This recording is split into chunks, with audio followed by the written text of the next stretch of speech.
the basics of hospitality ideally is always security. It is. Nobody would wish the to come and backbone. spend their time where there is no security, Ati where they nitoke don't nyumbani feel safe. nikuje mahali penye kuko safe. No. That is why data right now I think is the most expensive asset or modern day oil. Exactly. It's the modern day oil, and if you can expose just some little data, then you know what you can do. And if you look at hotels, how many times in a day do you gather or collect data from an individual? It's a lot. It's a lot.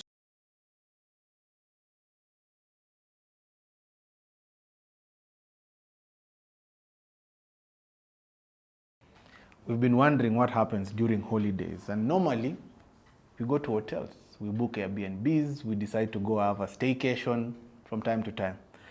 This is a topic that many Kenyans probably look over, but security is very critical in the hospitality industry, which begs the question, how do we conduct ourselves to become safe and secure in the hospitality industry? And to help me deep dive in this topic is none other than my good friend, George.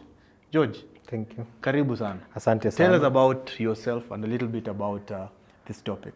My name is George Muga. I'm the security manager at Mercure and Pullman Hotel, which is basically one of the hotels in their core group of hotels. Okay. So 9 years experience in private security, 7 of those in the hospitality industry. Wow. Yeah, so quite a number of years. Hapo umeiva unaungua. Bado. Every day you learn something new in security. As you know, security is very diverse and dynamic. So most when it comes to even hospitality is also changing every single day. So when this happens, you also have to be at par with everything that happens at that particular time. But the most important thing is always the guest experience that you give your guests in terms of security, because most of the time you're the first contact when they get into the hotel. So security is the face of any establishment, be Exactly. it? Okay. Everywhere we go, and you know, nowadays, look at it even from the wider perspective and angle. Even if it is not the hotels or the hospitality industry in general, everywhere you walk into a building nowadays, you find security. Yeah. So security is very key and mandatory in everything that we do, in our day-to-day activities and our daily operations in everything that we do. Normally, watu hufikiria security tu ni ule guard mwenye ako nje, ule mwenye ako pale kwa scanning, na wale wanafanya patrols.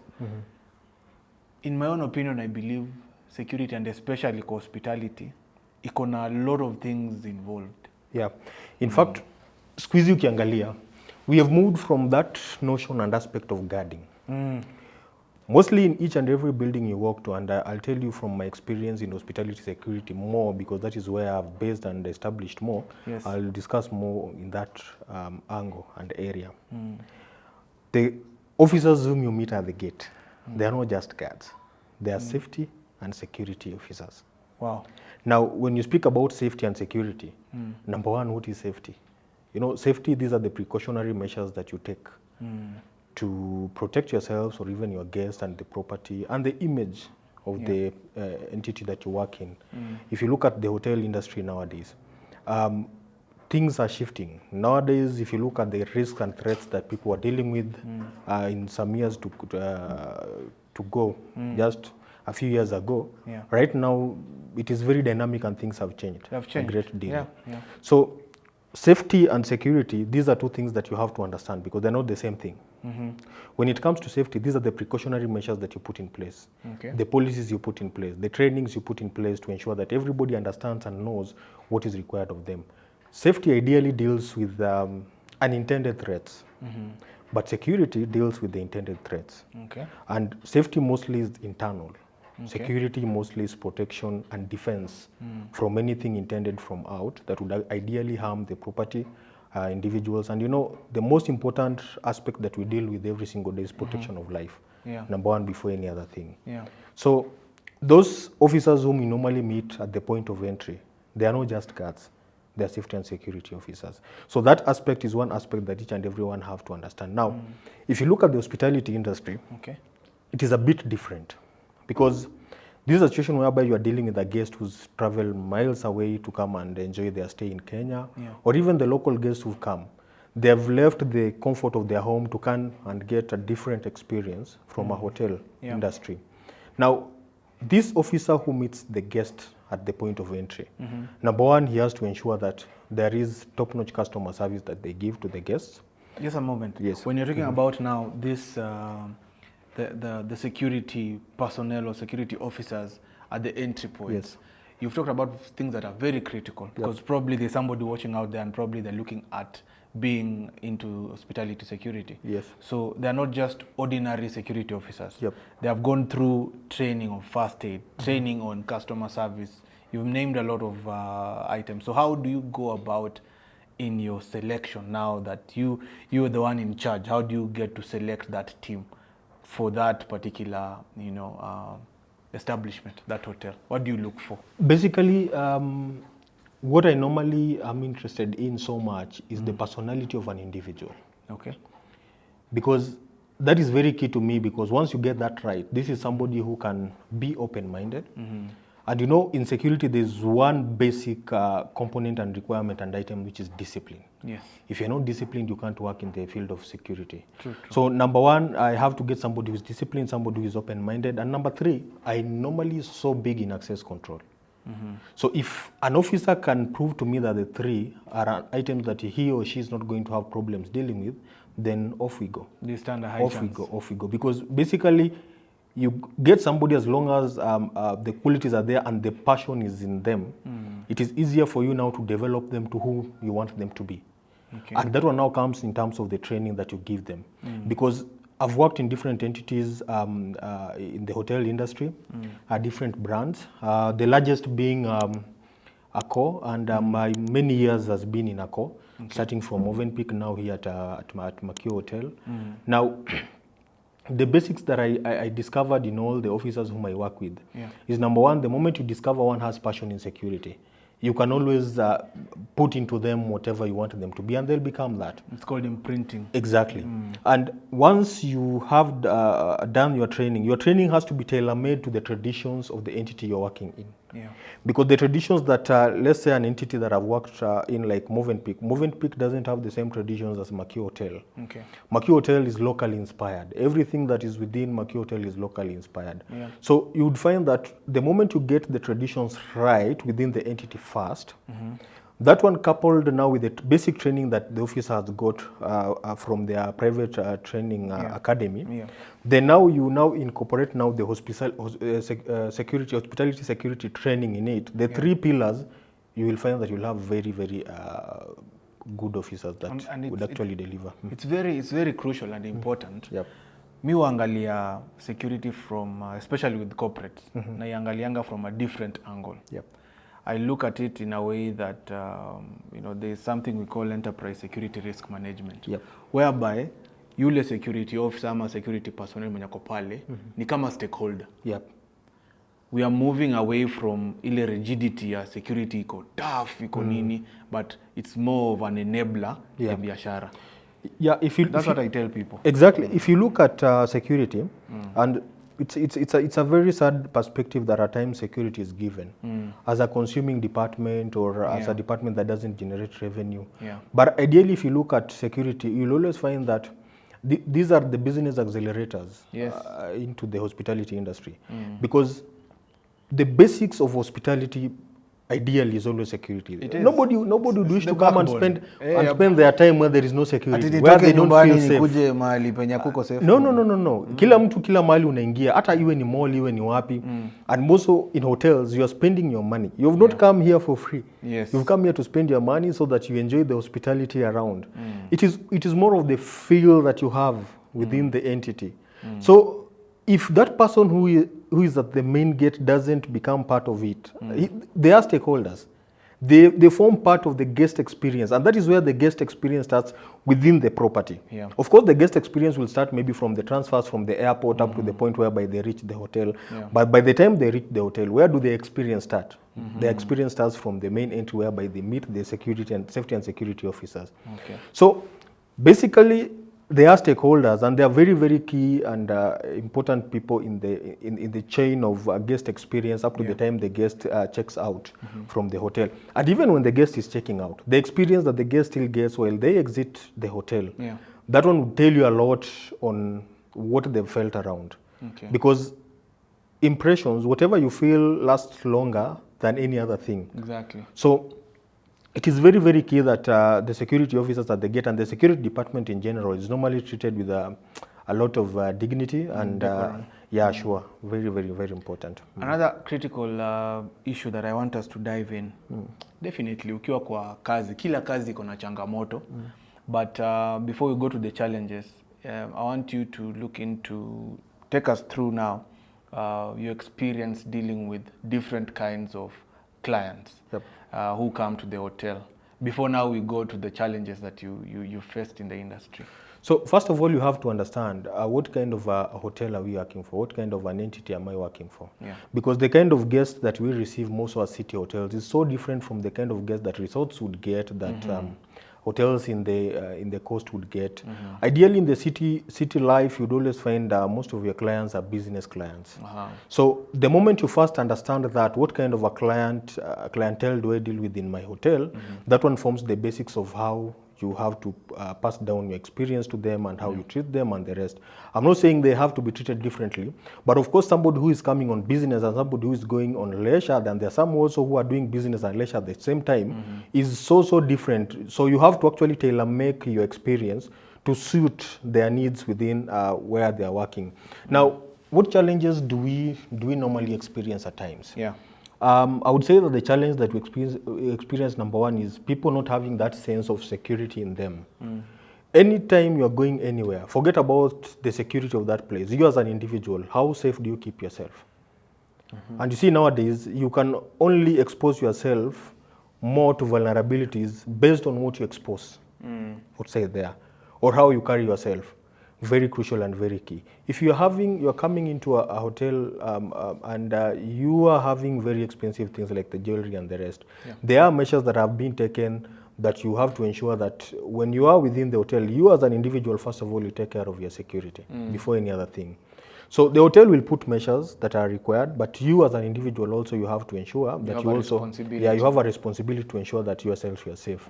So the challenges that we normally receive at times, you find that somebody comes into the hotel, for example, but they fail to even take the basic necessary measures of security that they ought to take. If you look at the current world that we are living in, leave alone the physical security bit that we do, things are really moving very fast to issues of technology and information safety than any other thing. You come to a hotel, take an example some few years ago whereby we used to pay in cash. Things have changed. Nowadays people pay via cards mostly. It is electronic transfer, left, right and center, M-Pesa and such like things. And there's some fair share of vulnerability pale. Exactly. Because in each and every change that we've had in the hospitality industry in terms of people progressing to the newer technologies, we are even exposed more to these technologies that come in, and we have to learn every single day and time that once I've gotten into, let's take an example, payment with the Visa cards. As a hotel, we'll always ensure, and we normally do a very thorough background check on our staff to ensure that every staff that deals with the guest, if you look at our core hotels, generally worldwide, we normally have a program called the PCI DSS training, whereby we are trained to protect data. Any data that falls into your hand. If you look at the front office guys, the receptionist, you look at the guys who are at the restaurant, the cashiers, they deal with a lot of data from the guests.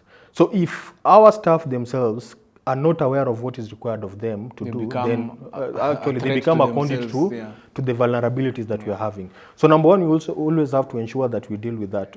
Most of the challenges that used to be there have really changed a great deal.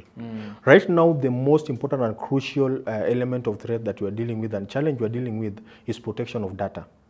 Very key. Because once somebody has your data, they can mine a lot from you.